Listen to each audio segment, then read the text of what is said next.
गीता जी वेद शास्त्रों को उठाया, चमक धमक वाले लाल कपड़े में बांधकर अलमारी में ठोक दिया। इधर से उठा लिया, उधर से उठा लिया, कच्चा सीमेंट, ना पानी डाला, सूखा सीमेंट मिलाकर ये बना दिया ना महल।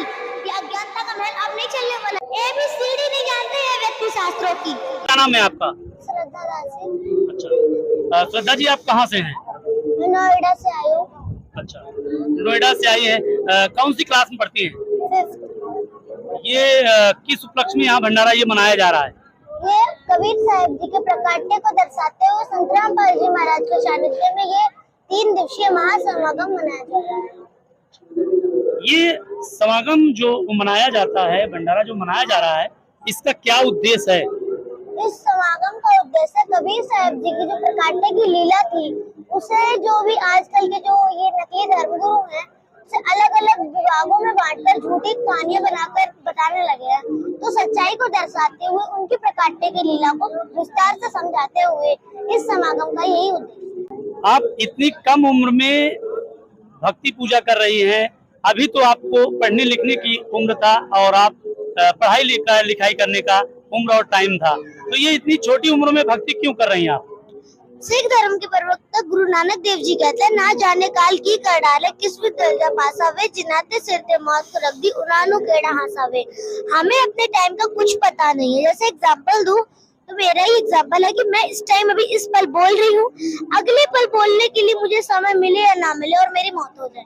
हमें इस टाइम का कुछ भी पता है नहीं कि हमारी कब मृत्यु हो जाए। अब बात रही छोटे बच्चों की उम्र की, तो मीराबाई, ध्रुव प्रयाग, ये भी तो बचपन से ही भक्ति कर रहे थे ना। इनके लिए तो कोई व्यापी व्यवस्था तो थी नहीं कि परम भक्त तो यही भक्ति करेंगे, हम लोग भी तो भक्ति कर सकते हैं। हमें अपने लाइफ का कुछ पता नहीं है। एंड बात रही उम्र की, तो उम्र का कुछ पता नहीं है, क्योंकि लोग कहते हैं कि बुढ़ापे में भक्ति की जाए। कुछ लोगों का तो गर्भपात में ही मरण हो जाता है, वो घर में ही मर जाते हो। क्या उन्हें टाइम मिला भक्ति करने का? उन्हें तो दुनिया देखने का भी टाइम नहीं मिला, तो वो भक्ति कैसे करेंगे? इसीलिए जो भी हमारे पास टाइम है, हमें इस टाइम को सेव करके केवल भक्ति करनी चाहिए।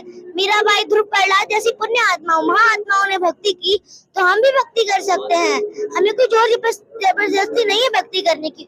और जो भक्ति नहीं कर रहे, वे केवल अपने जीवन का नाश कर रहे हैं। नाश, उनका समूल नाश होगा। उन्होंने अपने टाइम को एकदम वेस्ट कर रखा है। ये जो टाइम है, हमारे गुरुजी कहते हैं, जब बालक 3 साल का हो जाता है, उसे तभी नाम दीक्षा दे देनी चाहिए। मतलब हम लोगों को 3 साल से ही नाम दीक्षा मिल जाती है, क्योंकि हमें कुछ पता नहीं है। क्योंकि बहुत छोटे छोटे बच्चों का भी मौत हो जाती है, उनकी 4-5 साल के, 6-7 साल के, 10-12 साल के, कुछ हम लोगों को पता नहीं है। कभी कभार तो 2-3 दिन के बच्चों की मौत हो जाती है। तो क्या उन्हें बुढ़ापे में भक्ति करने का टाइम मिला? भाई कैसे, कब? कभी तो नहीं मिला ना उन्हें टाइम। हमें जो टाइम मिला है, इसे हमें सेव करके इस टाइम को मतलब वेस्ट नहीं करना चाहिए। और इस टाइम में जितना भी हमारे पास टाइम है, केवल भक्ति करनी चाहिए। अच्छा, एक बात और साधना जी, मैं ये कहना चाहता हूँ, जैसे आपने गुरु का जिक्र किया है, तो गुरु कैसा होना चाहिए ये बताएं आप। तत्वदर्शी संत होना चाहिए, क्योंकि अब तत्वदर्शी संत है पूरे विश्व में। जगत गुरु तत्वदर्शी संत रामपाल जी महाराज जी हैं। क्योंकि तत्वदर्शी संत ही एक ऐसा अधिकारी होता है जो हमारे नाम दीक्षा देने का, हमें सुख प्राप्त कराने का एकमात्र अधिकारी होता है। अब जैसे मैं एक एग्जाम्पल से समझाती हूँ। पुराणों में एक कथा आती है, राजा परीक्षित ने एक ऋषि के गले में सांप डाल दिया। अब उन ऋषि के बेटे राजा परीक्षित से बहुत ज्यादा मतलब क्रोधित होते हैं और उन्हें श्राप देते हैं, आज से 7वें दिन तुम्हें सर्प डसेगा। अब राजा परीक्षित बहुत ज्यादा डर जाते हैं और फिर और में ऋषियों से जब वो वार्तालाप करते हैं, तो उन्हें पता लगता है कि हम लोग जो हमारा जब तक जीवन है, उसमें हमें महाभारत मतलब जो भी पुराण वगैरह है, इनका ज्ञान हो जाना चाहिए। इनकी कथा हमें सुन लेनी चाहिए, तभी हम स्वर्ग में जा सकते हैं। तो अब पूरी पृथ्वी पर इस स्वर्ग की कथा करने का अधिकारी ढूंढा जाता है कि इस पूरे विश्व में कथा करने का अधिकारी कौन है। पूरी धरती पर सबसे ज्यादा सरप्राइजिंग होता है, पूरी धरती पर कोई भी कथा करने का अधिकारी नहीं होता है। और फिर स्वर्ग से सुखदेव जी को बुलाया जाता है, वह कथा करते हैं। अब ये एग्जाम्पल ये दर्शाता है कि हर कोई गुरु अधिकारी नहीं होता है। तत्व जो हमारे जो सत मंत्र है उन्हें देने का। जगत गुरु तत्वदर्शी संत रामपाल जी महाराज जी ऐसे हैं जिनपे काफी भविष्य वक्ताओं की भविष्यवाणियां सटीक बैठती हैं, और जो भविष्य मालिका पुराण है जो भविष्य को दर्शाती है, वह भी उसमें जो भी भविष्यवाणियां है वह भी संत रामपाल जी महाराज पे सटीक बैठती हैं कि उन्हीं से सारे विश्व में शांति आएगी। और फिर बात रही तत्वदर्शी संत की, तो गीता अध्याय 15 से श्लोक 104 में बताया गया, ऊर्ध्व मूलम अधः शाखम अश्वत्थम प्राहु अव्ययम छंदासी यस्य प्रणानि यतम वेद स वेदविद। जो उल्टा लटका हुआ पीपल का संसार रूपी वृक्ष है, इसके जो पार्ट मतलब जितने भी पार्ट हैं, तना पत्ता जड़ ऊपर से लेके नीचे तक सारे पार्ट जो संत बता देगा वेदों के अनुसार, मतलब एकदम तत्व से ठीक वही तत्वदर्शी संत होगा। तो ये जो पहचान है ये संत रामपाल जी महाराज पर ही बिल्कुल सटीक बैठती है, क्योंकि संत रामपाल जी महाराज ने ही ऊपर से मतलब उसकी जड़ से लेकर नीचे पात रूपी संसार तक सारा भेद खोल दिया है। तो वही तत्वदर्शी संत। सेकंड पहचान उनकी ये है कि कबीर साहब जी की वाणी है, मम संत दृढ़ावे वाके सब राड बढ़ावे, मतलब जो मेरा संत होगा वह तत्व मतलब सच्चे मंत्रों का भेद उजागर करेगा, उन सद्भक्ति से पर्दा हटाएगा कि जागो और ये सद्भक्ति करो। और उसके साथ ये जो नकली धर्मगुरु भट्टा बिठा के बैठे हुए हैं ना, ये सब राड़ बढ़ाएंगे, मतलब झगड़ा करेंगे, और वही यहाँ संत रामपाल जी महाराज के साथ हो रहा है। अब थर्ड पहचान उनकी ये है, एक वाणी है, संत सोई सो सीधा चाले। ये आडंबर करने वाले संत नहीं होते, बड़ा सा जूड़ा लगा लिया, तिलक लगा लिया, सिक्का चोटी कर ली और बस हाँ करने बैठ गए मोटा पेट लेकर। ज्ञान तो इनके पास है नहीं, पोथी लेके बैठे हुए। इनकी केवल एक ही छुरी है कि गीता जी वेद शास्त्रों को उठाया, चमक धमक वाले लाल कपड़े में बांधकर अलमारी में ठोक दिया। अब वो जैसे हैं उनमें जैसा ज्ञान है, किसी को कोई देखना है नहीं, उनमें क्या ज्ञान दिया है, पढ़ना है नहीं, ABCD नहीं जानते ये व्यक्ति शास्त्रों की, तो हम कैसे कह सकते हैं कि ये तत्वदर्शी संत हैं। अच्छा, एक प्रश्न और रहता है, तमाम लोग हिंदू राष्ट्र की बात करते हैं, क्या हिंदू राष्ट्र ऐसे बन पाएगा? जी बिल्कुल भी नहीं। मैं एग्जाम्पल से समझाऊं कि अब कोई टीचर है, अब वो समझाए 2 + 2 4 होते हैं, और कोई टीचर समझाए 2 + 2 5 होते हैं।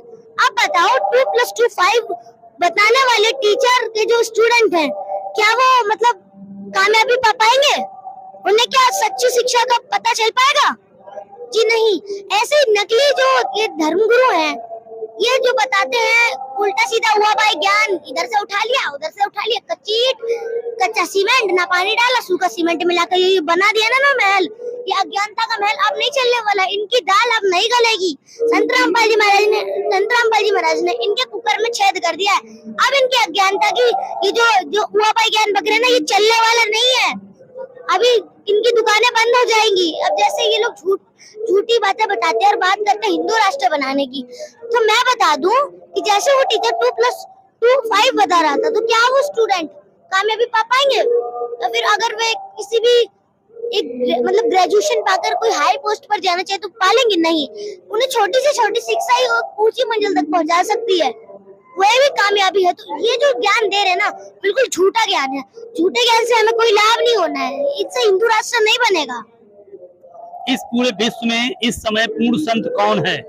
तत्वदर्शी संत रामपाल जी महाराज। मैं ढोल के डंके पे कह सकती हूँ कि जगत गुरु तत्वदर्शी संत रामपाल जी महाराज जगत के तारणहार और पूरे विश्व में पूर्ण गुरु हैं। अच्छा, इतना कॉन्फिडेंस से आप बात कर रहे हैं, क्या कोई प्रमाण भी आप दिखा सकते हैं इसके बाद?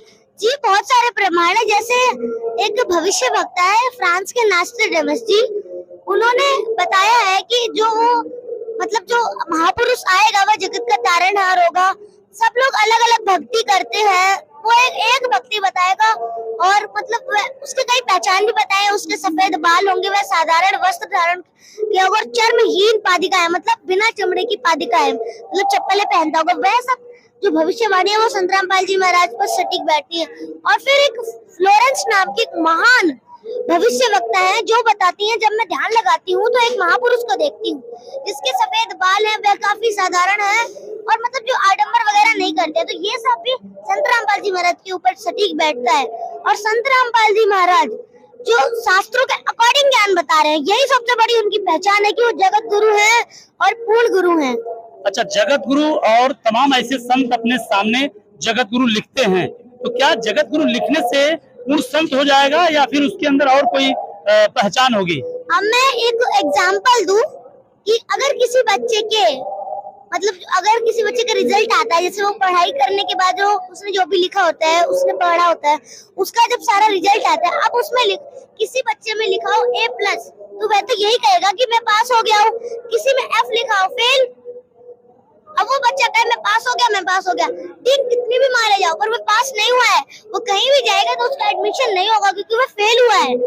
ऐसे ही कुछ भी लिखते जाए।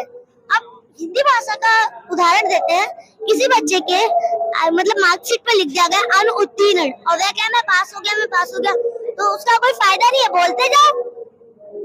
अब जैसे अगर हम बताएं कोई भी बच्चा है छोटा सा 4-5 कक्षा में पढ़ने वाला, वह बोले मुझे 10वीं तक का ज्ञान है, तो क्या कोई बुद्धिमान मनुष्य इसकी बात मान लेगा? बिल्कुल भी नहीं।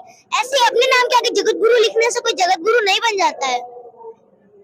अच्छा, एक और सवाल, जैसे तमाम लोग ये भी कह रहे हैं कि संत रामपाल जी महाराज धर्म भी परिवर्तन कराते हैं।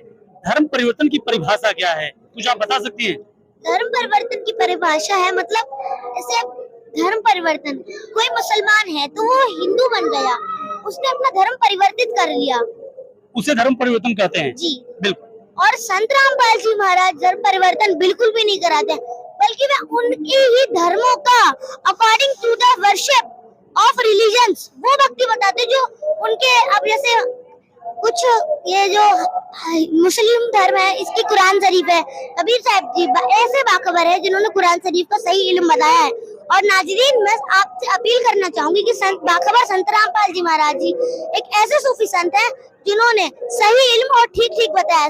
पूरे विश्व में सबसे ज्यादा इल्मी वही है। और बात रही अब हिंदू धर्म की, तो सबसे ज्यादा ज्ञानी और विद्वान मतलब जो हिंदू धर्म के जो भी शास्त्र है उनका सही भक्ति केवल संत रामपाल जी महाराज बता रहे।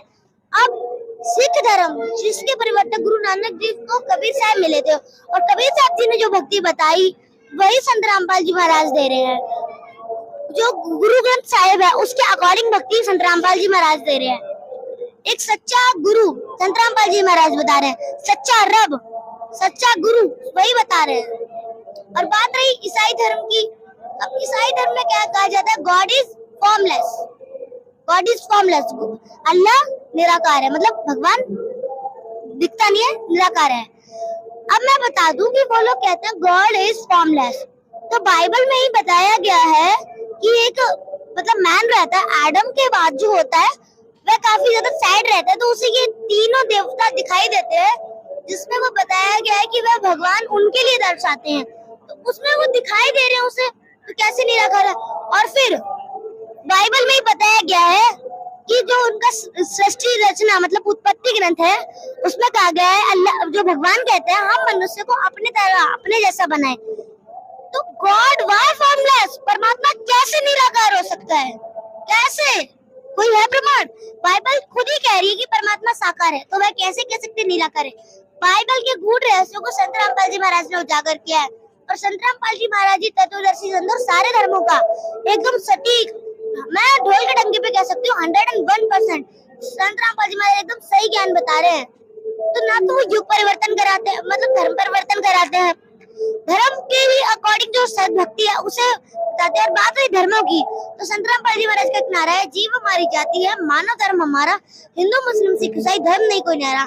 हिंदू मुस्लिम सिख ईसाई ये कोई मतलब परमात्मा के बनाए हुए धर्म नहीं। अब एग्जाम्पल से समझाऊं, अब जैसे कोई हिंदू डॉक्टर के पास जाता है और कोई मुस्लिम, अब उसका डॉक्टर अगर ब्लड सैंपल ले और हिंदू का ले, अब डॉक्टर को भी कंफ्यूजन हो जाती है कि कौन सा ब्लड हिंदू का है कौन सा ब्लड मुस्लिम का है। तो मतलब भगवान ने ही हम लोगों को बनाने में कोई भेदभाव नहीं किया, तो हम क्यों करते हैं ये भेदभाव? हमने ही अपने कर्मों के आधार से किसी को मुसलमान बना लिया, किसी को हिंदू, कोई ईसाई क्रिश्चियन बन के बैठ गया, तो कोई सिख रब रब रब करने लगा, वाहेगुरु वाहेगुरु।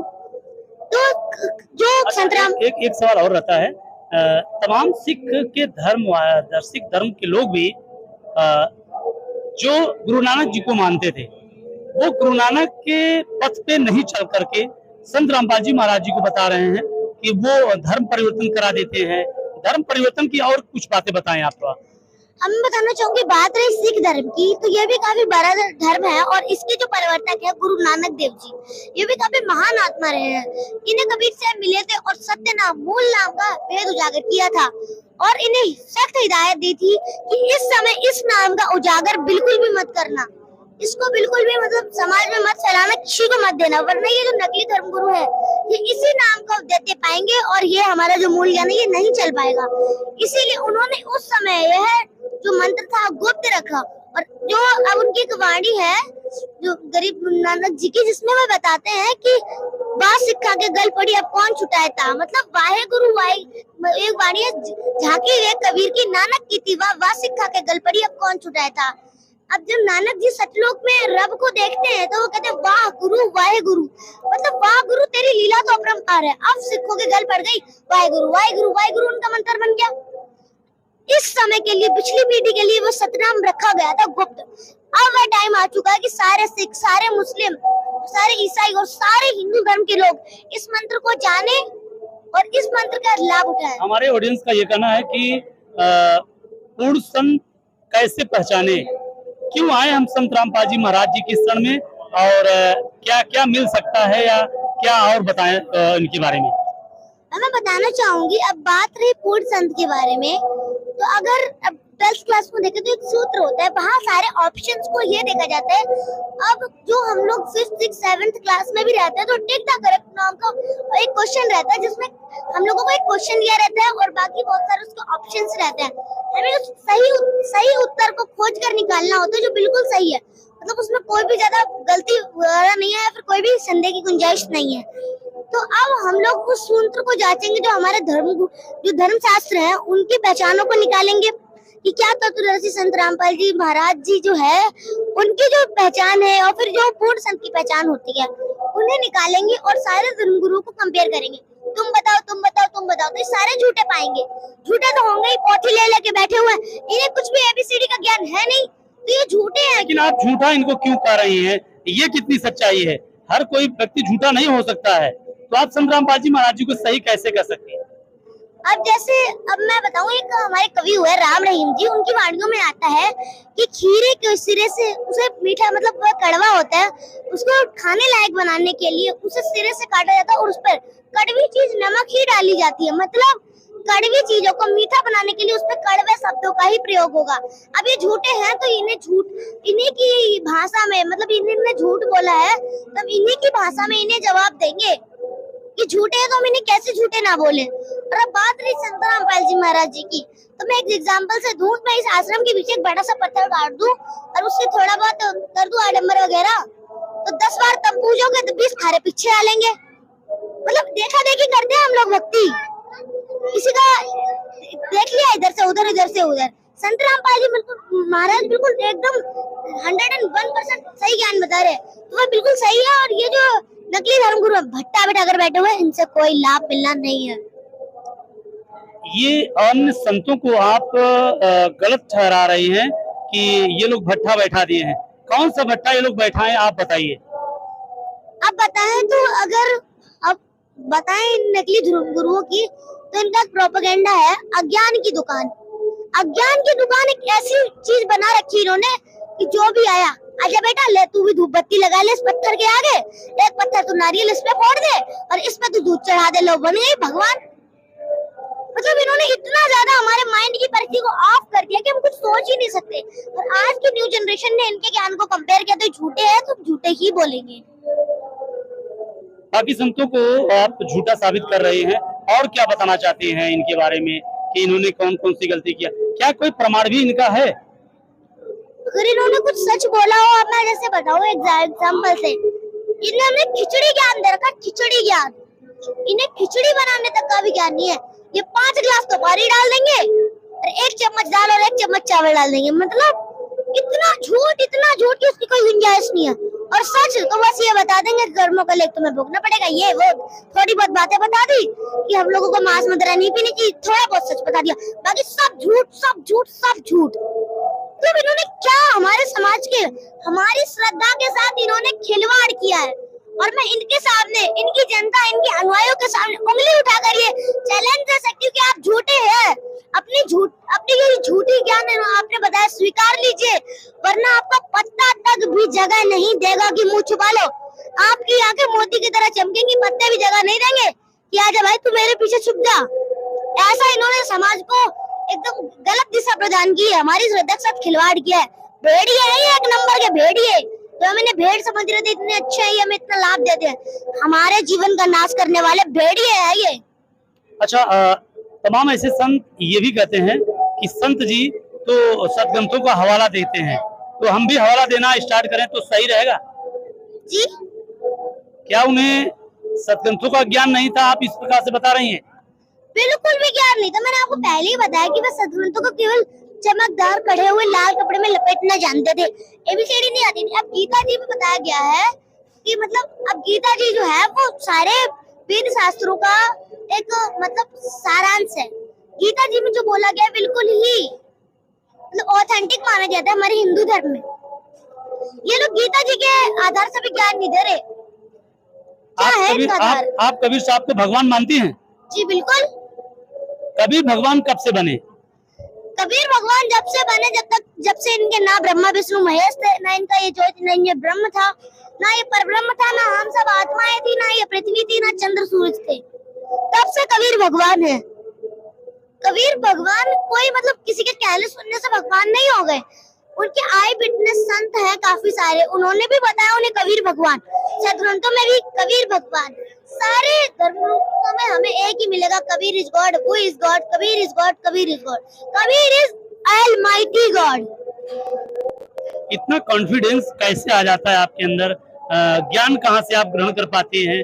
और कौन कौन घर में संत जी का उपदेशी है, ये बताएं। अब मैं अपने परिवार का परिचय देना चाहूंगी। मेरी बहन, मेरा भाई, मेरे माता पिता और मेरी दादी जी सभी संत रामपाल जी महाराज के उपदेशक हैं, और हमारा बहुत बड़ा सौभाग्य है कि हम सह परिवार संत रामपाल जी महाराज के शिष्य बने। अब मैं एग्जाम्पल दूं अपना कि मेरी हिंदी वाली मैम अगर मुझे ये बताए कि मतलब जो पहाड़ है उसका मतलब पर्वत नहीं नदी होता है, तो क्या मैं बात मान लूंगी? अब मैं भी मतलब इतनी छोटी बालक नहीं हूँ, इतनी अज्ञानी नहीं हूँ कि मैं उनकी बात को पकड़ ना पाऊँ। मैं भी खड़े होकर कहूंगी, और मेरे जो साथी हैं क्लासमेट से वो भी कहेंगे मैम अभी तो गलत बता रही हो। दरिया, सरिता, तरंगिनी का मतलब होता है नदी, पर्वत का मतलब तो पहाड़ होता है। अब ये कैसे कह सकती हो कि पर्वत का मतलब नदी होता है? तो अब हमें इतना अधिकार, हमें अपनी बात को रखने का जस्टिस मिल चुका है, क्योंकि अब हमारे देश में आजादी आ चुकी है, हमें अपने विचार रखने की। हम उनकी बात को, एक एक बात को पकड़ सकते हैं और झूठा साबित कर सकते हैं। आज के संत जो है वो गलत ज्ञान दे रहे हैं समाज को, ये आप कह रही हैं? जी बिल्कुल। तो सही ज्ञान इस वक्त कौन कौन दे रहा है? केवल तत्वदर्शी संत रामपाल जी महाराज ही हैं जो सही ज्ञान दे रहे हैं, बाकी सब भट्टा बैठा कर बैठे। मेरी बार बार रिक्वेस्ट है, हाथ जोड़कर रिक्वेस्ट है कि संत रामपाल जी महाराज की शरण में आइए, और इनको तो मतलब इनकी तो इतनी निष्ठा बताएगी कि जो कबीर परमेश्वर जी के, जो कबीर परमेश्वर जी के आई विटनेस संत रहे गरीबदास जी, उन्होंने इनके लिए इतना ज्यादा वो बताया गया है, मतलब इनके सिर पे फड़ो फोड़ो, इनको मार घसीटो, इनके पिट्टे पाप नहीं है, इनको निश्चय पिटो। मतलब इसका मतलब ये नहीं कि किसी को कोई आया तो उसे घड़ दो, जूत लगा दो उसके 3-4, जी नहीं। इनको इनका ज्ञान स्वीकार नहीं करना और ना किसी को करने देना है, क्योंकि जो हमारी न्यू जनरेशन ये पढ़ी लिखी हो चुकी है, आज इन लोगों को मुंह छुपाने की भी जगह नहीं मिलने वाली। धीरे धीरे अब देखें तो काफी सारे देश ऐसे हैं जिनमें संत रामपाल जी महाराज की, सारे ही देशों में पूरे विश्व में संत रामपाल जी महाराज की कार्यशैली, विश्व प्रसिद्धि पूरे विश्व में जा चुकी है। और ये नकली धर्म गुरु ना, अब तो इन्हें भागने के लिए भी लंगोट नहीं दिया जाएगा कि तुम लंगोट बांध के भाग लो, इन्हें मार मार के घसीट देंगे अपने देश से। उन्होंने इतना बुरा हमारे साथ किया, इस सच्चाई तो हमें बता ही सकते थे। इन्हें क्या मिल रहा है? इनको स्वार्थ, बस हमारे लिए, हमारे श्रद्धा के साथ खिलवाड़ करो, बस और कुछ नहीं। अच्छा, मैं ये कहना चाहता हूँ, ठीक है किसी को हो सकता है उनको जानकारी ना हो, इसके लिए आपको नहीं बता पाए हो, तो आप इन संतों के ऊपर इतना आक्रोशित क्यों है? क्योंकि ये संत ऐसे हैं, इतने ढीठ हो चुके हैं सच्चाई को जानकर भी, ये लोग सच्चाई स्वीकार नहीं करते।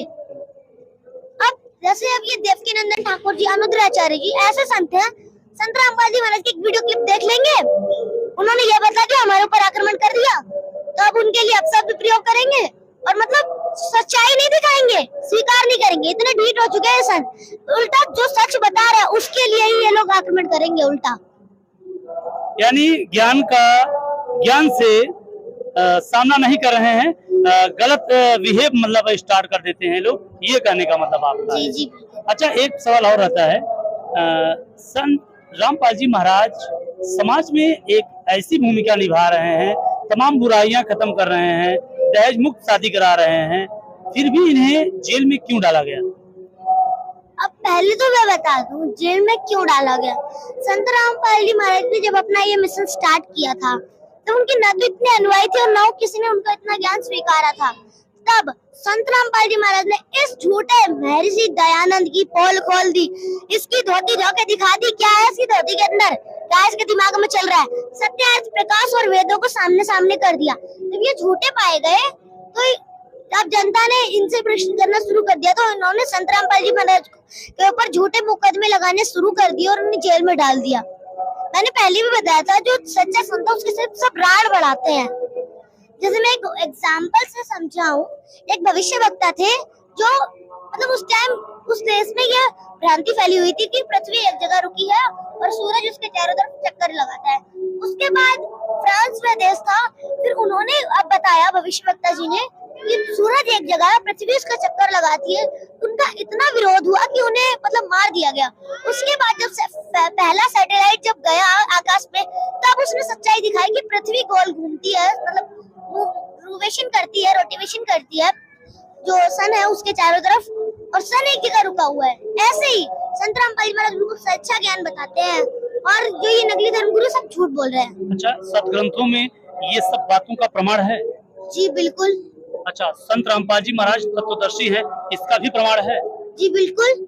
बाकी लोग अपने आप को संत समाज का साधु बताते हैं या महाराज बताते हैं या कथावाचक बताते हैं, वो सही है?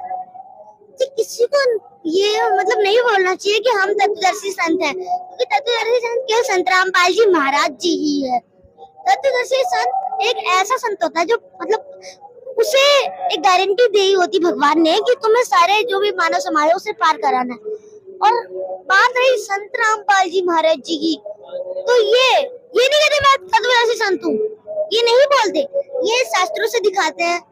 जो मतलब अब जो भविष्यवक्ता है उनकी भविष्यवाणियों पर जो खुद को बताते हैं कि मेरा जन्म अब इतने टाइम हुआ था, ये हुआ था, और भविष्यवक्ताओं ने क्या बताया था। जब सब कुछ सच्चाई सामने आ ही रही है तो हम उन्हें कैसे नहीं माने तत्वदर्शी संत। और इन लोगों को से हमें तो इतनी ज्यादा घृणा हो गई है कि अगर हम लोगों को अधिकार मिल जाए तो हम इन्हें अपने देश से देश निकाला देने की बात भी सरकार से कह सकते हैं।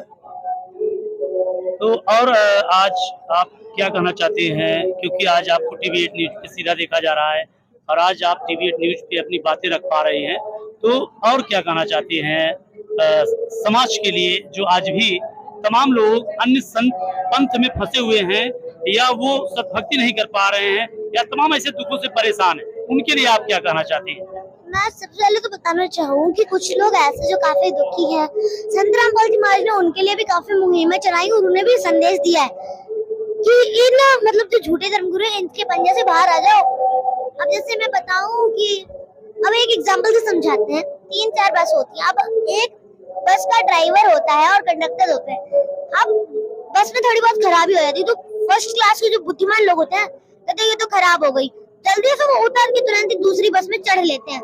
कुछ ऐसे होते हैं कुछ टाइम लग रहा है तो चले जाते हैं, शायद खराब हो गई है। और कुछ ऐसे होते हैं जो जब तक वो पूरी खराब नहीं हो जाती तब तक जाते नहीं हो। कुछ ऐसे होते हैं जो ड्राइवर कंडक्टर जब बोल देंगे कि हाँ ये खराब हो जाएगी तब जब निकल जाएंगे, और कुछ ऐसे होते हैं ड्राइवर कंडक्टर के कहने पर भी वहाँ से नहीं निकलते। यानी आपके कहने का मतलब साफ साफ ये समझ लिया जाए कि आज अन्य संत के शरण में जो भी भक्त आत्माएं हैं, जो भी आत्माएं हैं, जो भी भक्त लोग हैं, वो आज संत रामपाल जी महाराज जी की शरण में चले आए, अन्यथा उनकी जो गाड़ी है, जो अन्य संत है, वो गाड़ी खराब हो चुकी है ऑलरेडी, ये कहना चाहती है। अच्छा, अन्नपूर्णा मुहिम चला रहे हैं संत रामपाल जी महाराज, उनके बारे में आपका क्या कहना है? गरीबों को भोजन देने वाले हैं संत रामपाल जी महाराज, और उन्हें रोटी कपड़ा मकान देने वाले हैं संत रामपाल जी महाराज। संत रामपाल जी महाराज की ख्याति बखान करें तो बहुत ही ज्यादा उनके गुणों को बखान नहीं कर सकते। रोटी कपड़ा और मकान हर गरीब को देगा कबीर भगवान, खुश होगा हर इंसान, धरती बनेगी स्वर्ग समान। ये संत रामपाल जी महाराज की अन्नपूर्णा मुहिम का नारा है। संत रामपाल जी महाराज अनाथ बच्चों को शिक्षा देते हैं, गरीबों को भोजन रोटी कपड़ा मकान जो भी उन्हें आवश्यक वस्तु सब दे रहे हैं। अन्नपूर्णा मुहिम एक ऐसी मुहिम है जिसके तहत सारे ही मानव ऊंच नीच का मतलब जो ये भेदभाव है कि वो गरीब है हम अमीर है, तो ये भेदभाव खत्म होगा। और ये मायाधारी मस्करे जो है ना, इनको शर्म आनी चाहिए कि एक संत इतना बड़ा वो काम कर रहा है और तुम मायाधारी होकर भी किसी की मदद नहीं कर रहे। तो अन्नपूर्णा मुहिम एक बहुत अच्छी मुहिम है। और आप संत समाज को और बाकी लोगों को क्या संदेश देना चाहती हैं जो आज भी अपने आप को संत कहती है, उनके लिए आपका क्या कहना रहेगा कि आप भी संत रामपाल जी महाराज जी के शरण में चले आइए? जी बिल्कुल, आना ही पड़ेगा, क्योंकि आप अब सच्चाई को देख रहे हैं तो आप भी स्वीकारिए और अपने शिष्यों से भी कहिए कि संत रामपाल जी महाराज की शरण में वह चले जाए और अपना कल्याण करा ले। तो दर्शकों देखो, आपने आज इस बच्ची ने तो ऐसे ऐसे जवाब दिए हैं कि वाकई में संत समाज को शर्मिंदगी महसूस हो रही होगी। इसलिए कि आज ये सच्चाई पहली बार नहीं, कई बार खोली गई है, कई बार बताई भी गई है, लेकिन आज वो लोग उसी बस और कंडक्टर वाली कहानी है कि वो छोड़ के नहीं आना चाहते। और क्या कहना चाहते हैं समाज के लिए आप? मैं समाज के लिए यही कहना चाहती हूँ, क्योंकि आप सब संदेश तो नहीं दे सकते, संदेश तो संत रामपाल जी महाराज जी दे रहे हैं। मैं समाज को यही कहना चाहूंगी कि आप संत रामपाल जी महाराज की शरण में आ जाओ। आपको भी भाई बस कंडक्टर जैसा काम करना है क्या? अब जब कंडक्टर भी उतर गया, काफी सारे संत हैं जो अपने झूठा ज्ञान को मतलब अस्वीकृति देकर और संत रामपाल जी महाराज की शरण में आ रहे, वह भी बहुत अच्छा कार्य कर रहे हैं। तो ये नकली धर्मगुरु, इन्हें भी अपना जो अज्ञान की अस्वीकृति स्वीकार करके और संत रामपाल जी महाराज की शरण में आना चाहिए और अपने शिष्यों को भी बताना चाहिए कि हम लोग संत रामपाल जी महाराज की शरण में चले और अपना कल्याण करा लें। अच्छा, एक लास्ट सवाल ये आपसे और रहेगा। संत कबीर जी, ऐसा बताया जा रहा है कि ये ऐसे परमात्मा भगवान हैं जो सशरीर आते हैं और सशरीर चले जाते हैं। बाकी अभी तक जितने लोग आए हैं माँ के गर्भ से ही जन्म लिए हैं। ये कितनी सच्चाई है इसमें भी? ये बिल्कुल सच्चाई है, क्योंकि अब कबीर जी की एक वाणी है, ना मेरा गर्भ न जन्म बसेरा, बालक बन दिखलाया, काशी नगर जल कमल पर डेरा, तहाँ झुलाए ने पाया। ना मैंने गर्भ धारण कर मतलब गर्भ से ही मेरा जन्म हुआ है, ना मेरा गर्भ में बसेरा रहा है, ना मेरा कोई माता पिता है। कबीर जी सतलोक से अपने निज धाम से सशरीर आते हैं और सशरीर ही जाते हैं। अच्छा, कई लोग ये भी कहते हैं ना कि कबीर जी के माता पिता भी हैं, उनकी औरत भी है, ये भी बताते हैं कई लोग ऐसे। उनके माता पिता हैं, ये बात तो मतलब वो बिल्कुल झूठ बोलते हैं, क्योंकि कबीर जी जब आए थे, शॉर्ट में बताना चाहूंगी, कबीर जी जब सतलोक से आए थे तब उन्हें जिन मतलब जुलाहा दंपति ने उठाया था वह उनके मुंह बोले माता पिता का है। और बात रही उनकी पत्नी की, तो ये बात वो बिल्कुल झूठ है। अगर उनकी पत्नी होती तो उनके कई माँ बाप वो कहाँ रहती है, कुछ बताओ तो, कुछ प्रूफ है उनका? कुछ भी हुआ भाई बोल दिया। उनके बच्चे भी बताए जा रहे हैं, 2 बच्चे भी बताए जा रहे हैं, वो क्या था? पहले तो मैं बात कर दूं उनकी पत्नी की, तो ये बिल्कुल झूठ है, क्योंकि कबीर साहब जी जो है उनकी वाणी में काफी में लोई शब्द आता है, और ये जो बोलते हैं कि लोई उनकी पत्नी थी। गरीबदास जी की एक वाणी है कि मतलब जो ये नर लोई है, नर और लोई, ये 2 शब्द गरीबदास जी की वाणियों में आते हैं। ये नर शब्द पुरुष के लिए प्रयोग होता है और लोई शब्द स्त्री के लिए। तो लोई का मतलब होता है स्त्री, नर लोई। ये सारे जो जितना भी संसार में नर लोई मतलब स्त्री पुरुष है, सारे सत्य ज्ञान को स्वीकार है। तो उनकी पत्नी नहीं थी, अगर होती तो तुम कई शास्त्रों में बताते। कहाँ है? कौन सी अपनी पोथी शुरू कर दी तुमने जो कहते हैं उनकी पत्नी थी। अब बात है बच्चों की, तो कबीर साहब जी ने समाज को सही दिशा देने के लिए एक लड़के को जिंदा किया था। शेख तकी गुरु थे जो उस समय मुसलमान धर्म के परिवर्तक थे। उन्हें जो काफी ईर्ष्या थी कबीर साहब जी से, तो उन्होंने बोला था मुर्दा को जिंदा करके दिखाओ। कबीर साहब जी ने एक मुर्दे बालक को जिंदा किया था। उसका जनता ने बोला था कमाल कर दिया, और उस बच्चे का नाम कमाल रख दिया गया था। फिर जो शेख तकी था और उसे ईर्ष्या बढ़ गई, उसने बोला वो बच्चा तो सदमे में था, मेरी बेटी जो कब्र में दबा रखी उसे जिंदा करके दिखाए कबीर, तो मैं उसे भगवान मान लूं। तब कबीर जी ने उस बेटी को भी जिंदा किया था। फिर जनता ने बोला कमाल कर दिया, तो उस बेटी का नाम कमाली रख दिया। अब ये दोनों बच्चे कबीर साहब के साथ हो गए और कबीर साहब के साथ रहने लगे, इसलिए वे उनके मुंह बोले बच्चे भी कहलाए। तो देखा दर्शकों, आपने देखा कि वाकई में जो बताया जा रहा था कि कबीर साहब के माता पिता भी हैं और इनकी पत्नी भी है और इनके बच्चे भी हैं। तो बच्चे किस प्रकार से थे आपने देखा, ये सही है।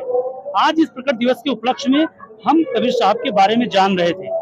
और क्या कहना चाहते हैं, कुछ बता दीजिए अपने से।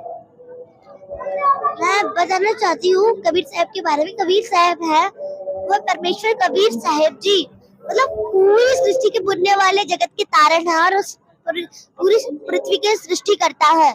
उन्होंने सारी सृष्टि को उत्पन्न किया है, सारी सृष्टि बनाई है, तो वही पूर्ण परमात्मा है, हमें उन्हीं की भक्ति करनी चाहिए। दर्शकों, आप देख रहे हैं छोटा पैक बड़ा धमाका वाली बात है। ये संत रामपाल जी महाराज जी की एक छोटी सी अनुयायी है और इनको वो ज्ञान है शायद इस समय वर्तमान में किसी कथावाचक को भी नहीं हो सकता है, क्यों इनसे कहीं से भी कोई प्रश्न किया जाए ये हाजिर जवाब है, तुरंत जवाब देती है। तो ऐसे ऐसे छोटे छोटे भगत संत रामपाल जी महाराज जी के पूरे विश्व में तहलका मचाने वाले हैं। और ये अगर अभी दर्शक बड़े सम्मान के साथ इसको देखेंगे तो हमारा एक छोटा सा सवाल है। एक लोकवेद रहा है, एक ब्राह्मण कहते हैं जो बड़े उच्च कोटि पे बैठे हैं, कहते हैं विधवा ब्राह्मणी के कबीर साहब पैदा हुए थे। क्या आप बताएंगे क्या है? सिर पैर तो बता दो, कुछ भी समझ में आया बोल दिया। किसी को देख लिया वो वहाँ पर टेंट ऐसे लगा रहा बिना खूंटे के, तो हम भी बिना खूंटे के लगाएंगे टेंट। मतलब उनका कुछ भी आधार नहीं है। कुछ सिर पैर तो बताओ, उसको कहाँ रहती थी, कहाँ प्रमाण है? कुछ है प्रमाण है? वो तो बोलो, आओ सामने करके दिखाओ। संत रामपाल जी महाराज हम पर आक्रमण कर रहे हैं, हमारी धोती को धोल रहे हैं, सारा साफ कर रहे हैं हमें, इसलिए हम तो कुछ भी कबीर साहब पे कुछ भी बोलते जाओ उनके बारे में। आओ सामना करो कि प्रमाण है इस बात का। कबीर साहब जी विधवा ब्राह्मणी से नहीं जन्मे थे, बिल्कुल झूठा प्रोपेगेंडा है। कोई है प्रमाण तो बताओ। कुछ नहीं प्रमाण इनके पास, होता तो आके सामना करते इस तत्व ज्ञान का। अब शब्द बोल रहा उन्हें कबीर संत रामपाल जी महाराज को अपमानित करना तो खूब सीख लिया, पर ज्ञान के आगे नहीं आ सकते। पता है इस बाढ़ में हम भी साफ हो जाएंगे, तो तोप का गोला हमें भी उधर खींच के डाल देगा। ये तो ऐसा काम है, ऐसी अंधा गधा कोई ट्रेन के सामने खड़ा हो और उसे लगा कि मैं बहुत शक्तिशाली हूँ, ये जो ट्रेन मुझे डिस्टर्ब करने के लिए आ रही है मैं इसे रोक लूंगा। तो अब संत रामपाल जी महाराज और कबीर साहब का ज्ञान जो है ऐसा है, जैसे वो ट्रेन है, उस अंधे गधे को उठा के इधर फेंक देगी। ऐसे नकली धर्मगुरु को कबीर साहब संत रामपाल जी महाराज साफ कर रहे हैं। कोई है प्रमाण? आओ बताओ कि कुछ नहीं इनके पास प्रमाण, झूठ बोलते रहते हैं सब। तो दर्शकों, ये तो सिद्ध हो चुका है कि कबीर ज्ञान से ज्ञान ली और ज्ञान से ज्ञान ली, कबीर ज्ञान से ज्ञान, जैसे गोला तोप का करता चले मैदान। देखिए किस तरह से जवाब दिया है। वो ब्राह्मण बहुत ही गलत कहते हैं जो अपनी स्त्रियों को विधवा बता करके और उनसे बच्चे पैदा कराते हैं। इस तरह से ब्राह्मणों को नहीं बोलना चाहिए और न उन लोगों को बोलना चाहिए जो विधवाओं के बच्चे पैदा करा रहे हैं, तो बिना पुरुष के बच्चे पैदा नहीं होते। इसलिए परमात्मा सहशरीर आया और सहशरीर गया, ये सिद्ध कर दिया है संत रामपाल जी महाराज जी के छोटे से अनुयायी ने। तो दर्शकों, विश्वास कीजिए और इस बात को सत्य लेकर के आप निर्णय कीजिए। और हमारे दर्शकों को क्या संदेश है आपका जो बहुत तेज और सीधा उनके दिल पे वार करता हो? सबसे पहले तो मैं बता दूं कि मैं संदेश तो मैं दे नहीं सकती, मैं बस हाथ जोड़ के रिक्वेस्ट ही कर सकती हूँ। और बात रही उनके दिल पर बात लगने की, तो सबसे पहले तो मैंने ऐसी एक बात कही है कि मैं उनके सामने उंगली उठा कर ये कह सकती हूँ कि वो संत रामपाल जी महाराज की तो बाद में पहले मुझसे ही जीत कर दिखा दे, हमारे ज्ञान से ही जीत कर दिखा दे। मैं हमारे संत रामपाल जी महाराज गुरु जी तो बहुत बड़े ज्ञानी है, पहले वो हमारी छोटे से ज्ञान के आगे टिक कर दिखा दे, साफ हो जाएगी उनकी धोती। उनकी ना इतनी हिम्मत की आ जाए हमारे सामने भी, हम बड़ा विद्वान आ जाओ अपना मुंह काला करा के जाएगा। हमारे ज्ञान के सामने जब वो नहीं टिक सकते, हमारे गुरु जी के सामने उन्हें ज्ञान तो उन्हें धो देने वाला है ही। और मैं संदेश तो क्या यही देना चाहूंगी कि अगर उन्हें ज्यादा ही लगता है कि मेरी बात इतनी ज्यादा उन्हें चुभने वाली है, तो आकर मैं मुझसे भी ज्ञान चर्चा कर सकते हैं। मेरे को भी कोई हिचकिचाहट नहीं है और मैं एकदम जो भी मैंने सुना है, मतलब जो भी देखा है अपने धर्म शास्त्रों से, मैं सही से वही बता रही हूँ, ना कि मैं संत रामपाल जी महाराज को गुणगान कर रही हूँ या फिर मुझे कोई इस तरह के लिए प्रेरित किया गया हो कि ऐसे बोलना ऐसे बोलना। मैंने जो सदग्रंथों में पढ़ा देखा मैं वही बता रही हूँ। और जब ये झूठ बोल रहे हैं, इन्हें शर्म भी नहीं लग रही, इन्हें तो बाज आनी चाहिए। अब जैसे एग्जाम्पल दूं, एक छोटा बच्चा होता है, उसके अंदर भी ये सब चीज नहीं होती है, वह अपनी गलती को भी स्वीकार लेता है, झूठ नहीं बोलता। इतने बड़े होकर भी झूठ बोल रहे हो, शर्म नहीं आ रही? शर्म नहीं आ रही तुमको? तुम्हारे मतलब व्याख्या अगर कर ले तो हमारी ये जीभ्या भी कांप जाती है। इतने झूठे, शर्म नहीं आ रही ना? एक छोटी सी बच्ची तुम्हारा पर्दाफाश कर रही, शर्म नहीं आ रही? क्यों आएगी शर्म? बस अब 4-5 अनुयायियों को बुला के और कह देना ये तो रामपाल ने सिखाया है। सिखाया हो तो आ जाओ मेरे सामने, करो मुझसे ज्ञान चर्चा। मतलब संत रामपाल जी महाराज को जो ज्ञान है तोप की तरह चलता है, ये साफ हो जाएंगे सारे उनके सामने। मैं समाज को यही मैसेज देना चाहूंगी कि संत रामपाल जी महाराज की शरण में आ लो, वरना संत रामपाल जी महाराज की ज्ञान रूपी गोली तो है ही, चैन की रोटी खा लो चुपचाप। और ये बरगलाना बंद करो सबको, वरना जैसे अब राजनीति का उदाहरण दूं तो मोदी जी ने जैसे पाकिस्तान को साफ किया है ना, ऐसे साफ करेंगे तो मैं संत रामपाल जी महाराज धाए धाए धाए उड़ जाओगे सीधे, पता भी नहीं लगेगा कहाँ गए, तितली की तरह। इसलिए मैं सबको यही बताना चाहूंगी कि संत रामपाल जी महाराज की शरण में आ जाइए, कोई इनसे लाभ नहीं होना है। तो दर्शकों, आज ये सिद्ध हो चुका है कि एक संत रामपाल जी महाराज नहीं, अब करोड़ों रामपाल जी संसार में आ चुके हैं। और ये इस तरह के अगर हौसले हैं, इस तरह की अगर उड़ान है, तो आज वो लोग अपने आप को जान लें। वो समझना जो कहते थे रामपाल को जेल में भेज दिया, आज उन्हें ज्ञानी को चैलेंज है ये कि उन्होंने रामपाल को जेल में नहीं बल्कि करोड़ों रामपाल पैदा कर दिए। और हम धन्यवाद करते हैं ऐसे संत को जिसने ऐसे बच्चों को आज यहाँ पर उपस्थित धरती पर कर दिया। जिस लोक में ज्ञान नहीं था उस लोक में आज संत रामपाल जी महाराज जी का ज्ञान सर चढ़ के बोल रहा है। और भी कोई चैलेंज हो तो आप संत रामपाल जी महाराज जी के आधार अनुसार, ज्ञान अनुसार इनको और कर दीजिए। मैं चैलेंज की बात तो करूँ तो इन्होंने सब कुछ ही झूठ बोल रखा है। चैलेंज तो इतने चैलेंज है कि सबसे बड़ा चैलेंज तो यही है कि कभी हमारे ज्ञान के सामने आए नहीं, क्योंकि हमारा ज्ञान ऐसा है कि इनकी जो धोती है एकदम धोरी है, अंदर से खोखले सामने आ गए तो आएंगे कि हमारे ज्ञान के सामने। ये झूठी साधना ये बताते, पाखंड ये कराते, कर्मकांड ये कराते, लोगों को बरगलाते, ये झूठ ये बोलते, तो सच बोलने वाले के सामने आएंगे कैसे? ये सबसे बड़ा चैलेंज है। ये एक सवाल ये भी होता है, एक लोक वेद में ये भी आता है, मतलब हमारे संसार में, समाज में ये सब कहते हैं कि सबका गुरु ब्राह्मण होता है। तो क्या ब्राह्मणों को ये भी शास्त्र का ज्ञान नहीं था? और था तो उन्होंने फिर पेड़ पत्ता पौधे ये तमाम तरह की पूजाएं करवाई। अगर था तो इनको क्या चैलेंज है आपका? मैं चैलेंज की बात करूँ तो ब्राह्मणों की, ये लोगों ने तो इतना ज्यादा मतलब कर रखा, हमारे समाज को गलत दिशा दी है। देवी महापुराण में भी बताया गया है, राजन उन प्राचीन युगों में, मतलब देवी जी एक राजा को बताती हैं कि उन प्राचीन युगों में, मतलब जो पहले के युग थे, सतयुग, त्रेता, द्वापर, उनमें जो राक्षस समझे जाते थे वो आज कलयुग के ब्राह्मण हैं।